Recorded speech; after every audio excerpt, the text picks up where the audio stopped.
As you look across the River Thames today, it is quiet and serene. Although it's hard to imagine now, the River Thames in London used to be the largest port in the world back in the 18th and 19th centuries. Thousands of boats and ships of all shapes and sizes used to dock along the river to load and unload cargo arriving from around the globe. Since the 19th century, mudlarks have searched the exposed foreshore at low tide, hunting for lost objects. Nicola White has found some extraordinary historical artifacts over the past 15 years. She recently invited me to visit her studio in East London to see her mudlarking collection and artwork. So today I'm here visiting Nicola White in her home studio, and there she is, ready to open the door for us as we walk into her beautiful studio. Hi Jason, welcome to my studio. Looking around Nicola's studio, I can't believe how much she's found over the past 15 years. It's simply mind-blowing to think that all of these objects were lost in the river until Nicola discovered them and retrieved them. The artifacts are so diverse and span over 2,000 years of London's history, from early Roman pottery to modern plastic toys. I especially like the historic bottles of all different shapes and sizes, which have been embossed with company names like Harrods Stores. Nicola has literally found thousands of plastic toys washed up on the riverbank over the past few years. So this evening I'm here with Nicola White, and I'm very excited to be in her studio for the first time. And she's got a magnificent backdrop, and even behind us is her workstation for all of the amazing glass fish that she makes. So, Nicola, I just wanted to ask you a few questions. How long have you been mudlarking now? Well, I kind of drifted into mudlarking before I knew it was a thing, but I think if I could, about 15 years I suppose, about 15 years. It was shortly after I moved to London from Cornwall, and I found myself down on the Thames foreshore picking up bits of pottery and glass, and then found my first coin.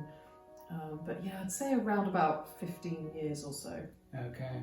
And I heard that you quit your full-time job to go mudlarking, or what are you actually doing now? Well, I wouldn't say that I quit it to go mudlarking. That would be a nice thought, but I wouldn't really be able to survive on just mudlarking. So I've been combining it with one of my other passions, which is creating objects with found items such as glass mostly, and also driftwood, bits of metal, making assemblages out of them.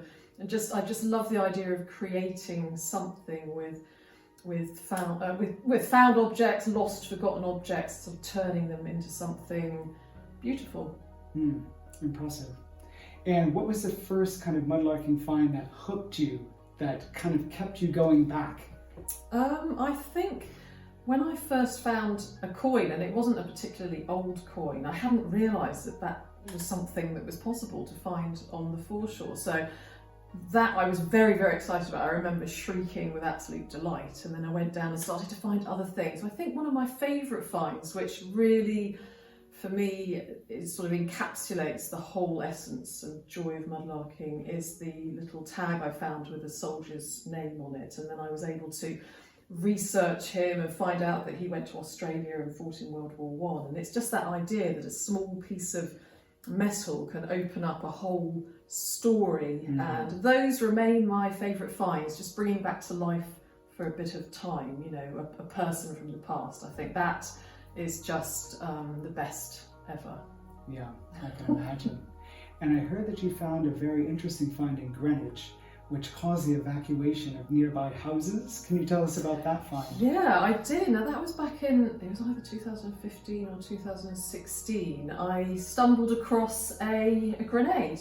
Wow. A hand grenade. From what, World War II? Or? It was World War II. It was a Mills bomb, I believe, probably issued to the Home Guard during World War II. It looked like a tiny little pineapple, and I'd seen one before, so I knew that's what it was. So I called the police, and they came down and they verified that it was in fact a hand grenade, and it still had the pin in it that wasn't pulled. So then they called the ordnance squad, and that was very exciting. They came along like action men and detonated it, and they shut the River Thames for a little while, and it was quite exciting watching the whole process, and it was quite amusing as well, because the next day or a couple of days later, the newspaper said, grenade exploded and woke up half of Greenwich. And it was quite funny because it was about 8:30, 9 at night. So I was thinking, well, I'm sure they weren't all in bed at that time. But yeah, it was quite alarming to see how loud the explosion was. Yeah, did it break any glass in the neighbouring buildings? The way that they did it, I think they put it somewhere where it was likely not to break any glass, but it was a huge bang, and in fact I did film it, so I've got it on video, and it really does, the whole place shook. Forward!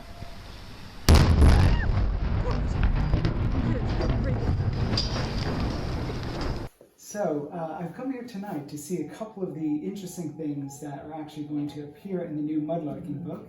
And you have, I think, 3 things that have been incorporated, and one of those things is actually several clay pipes. But I wanted to ask you about the message in a bottle story. Can you tell us about that interesting find?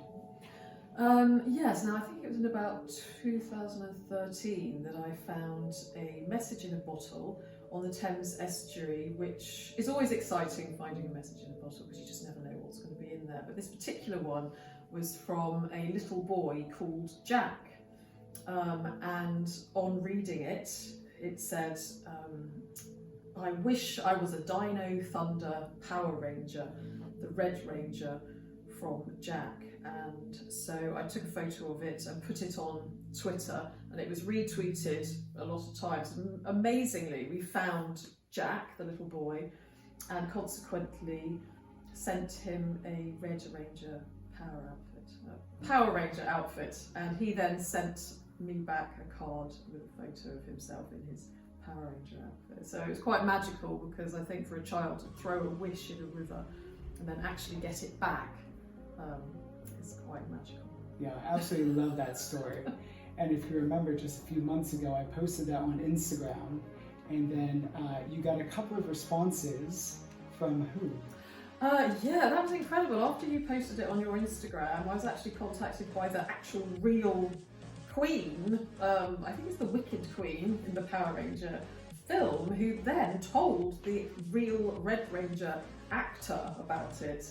And then he contacted me as well and said, tell me about this child. So that was just incredible. It just goes to show, doesn't it, these things happen, and they have really magical outcomes. Yeah, absolutely. What a story.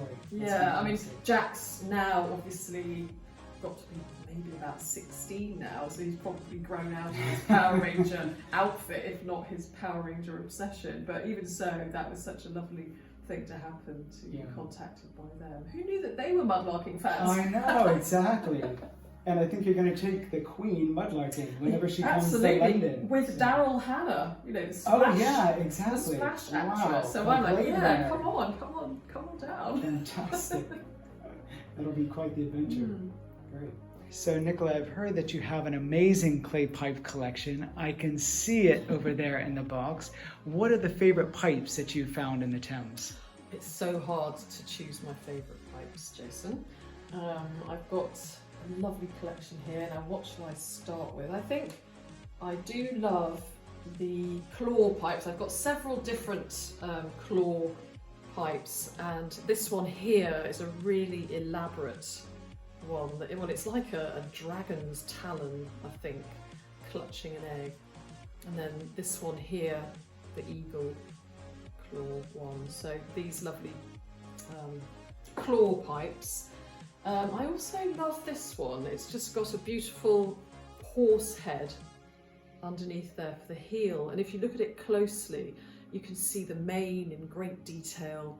And it just goes to show how exquisitely creative these pipe makers were. It's always a bit of a delight pulling one out of the mud. It's like having a Christmas present wrapped in mud. I've also got a lovely collection of Turk's Head pipes here, which were no doubt enjoyed over a cup of coffee in a coffee house, probably in the early 19th century. Their little faces with the turbans there. I've got about 5 of those, I think. I love this one. It's a little dog's head.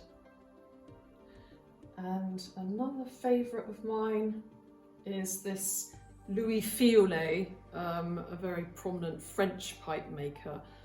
This lovely soldier's head here, and it's got his maker's mark on the stem here, and it would have had a replaceable little pipe that would have been inserted into there. So that's lovely, and it still has the remains of some enamel kind of paint on it. Also, one of my favourite ones is another Louis Fiolet pipe, a French pipe maker from the 19th century, and this one is extremely creative. It is a woman sitting on a toilet with her skirts hitched up. Again, there's still some paint left on it. You can see her legs there, her little arms, hitching up her skirts, sitting on the toilet. What more can I say? I'm sure that the person who smoked this was the envy of all their friends. Think of it what you will. So I'm going to show you one of my longest pipes now. It's always a thrill to pull a long pipe out of the mud. Sometimes the stem just keeps coming and coming. And this one was actually broken in situ, but I got the two pieces and managed to stick them together with a little piece of wire. So it's a lovely long pipe. You can't help wondering how the person managed to smoke it. But there you go, that's one of my favourites.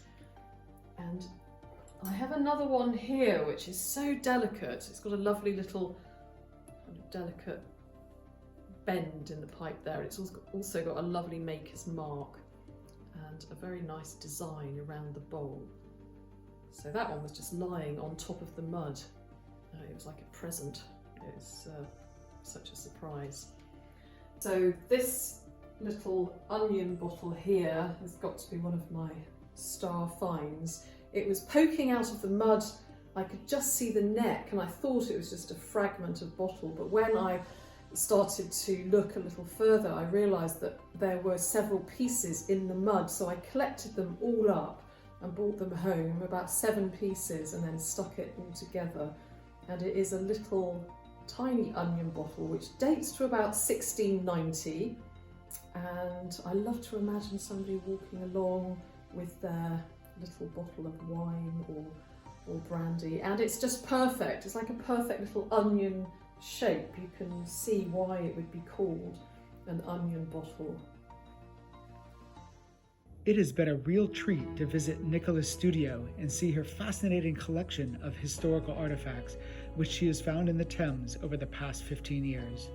If you want to find out more about Nicola's collection and experience her mudlarking adventures, visit her YouTube channel called Nicola White Mudlark-Tideline Art. To read about some of the best mudlarking finds, you can order our book called Thames Mudlarking: Searching for London's Lost Treasures, which Nick Stevens and I wrote about the fascinating objects found in the River Thames. The book is packed with over 150 color photographs of the historical artifacts found by over 50 mudlarks. These extraordinary objects recovered from the river tell the incredible story of London and its inhabitants over the past 2,000 years.